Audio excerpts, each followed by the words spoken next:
Number পর বললো ফালতু লোক, এত ফ্যাস লাগাইন না বলে ও চলে গেল, 1 টাকাও নেয়নি এবং এত রাগ করেছে। তো রাজ ভাই আমাকে কোন পর্যায়ে নিয়ে গেছে।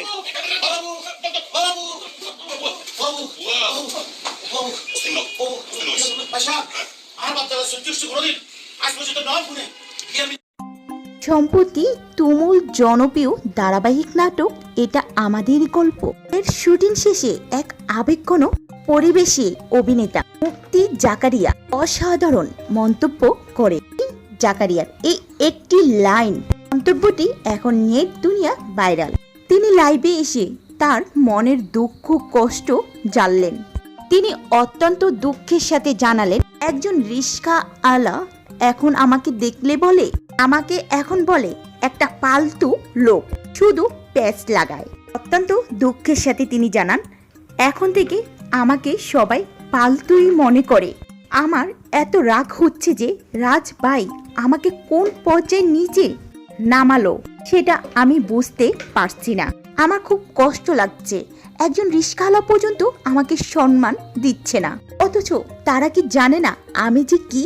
আমি একটা কর্পোরেট হাউজে 22টি বছর, 4টিখানি কথা, সেখানে কেউ বলতে পারবে না যে আমার ক্যারেক্টার এতটার নিচে। সেখানে আজ আমার বয়স এতটা পরিমাণ হয়ে গেল, আর রাজভাই আমাকে এই জায়গাটার মধ্যে নিয়ে আসলো।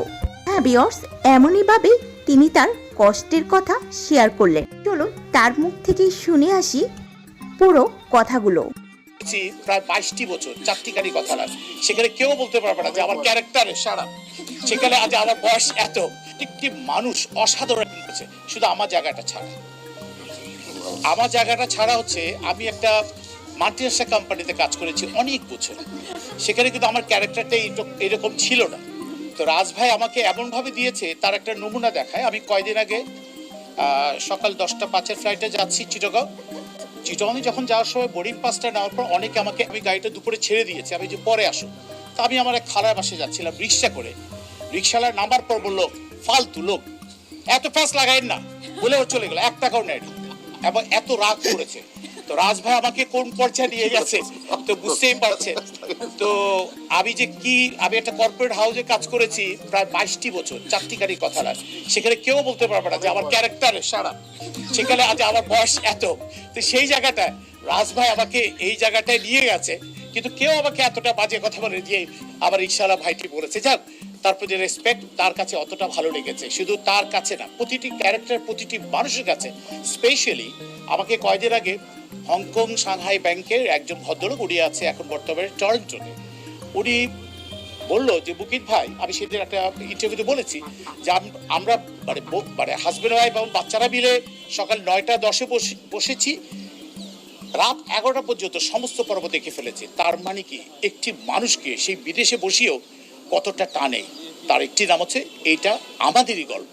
কলকাতা থেকে, মেঘালয় থেকে অনেকে ফোন করে বলেছে রাজবাবুকে বলুন না এটিকে 5 দিন করে দেওয়ার জন্য। আমি রাজ ভাইকে এটা এসে বলেছি, রাজ ভাই, দেশে বাইরে থেকে অনেকেই ফোন করে করে আমাকে বলছে এটি যেন 5 দিন দেখতে চায়। একটি নাটক কতটা জনপ্রিয়তা পেলে তার যেটি 5 দিন পর্যন্ত দেখতে চায়, তার শুধু আমাকে দেখার জন্য না, শুধু ডিকন ভাইকে দেখার জন্য না, পায়েলকে দেখার জন্য না, বসে ভাইকে দেখার জন্য না, বা ইরফান সাজ্জাদকে দেখার জন্য, বা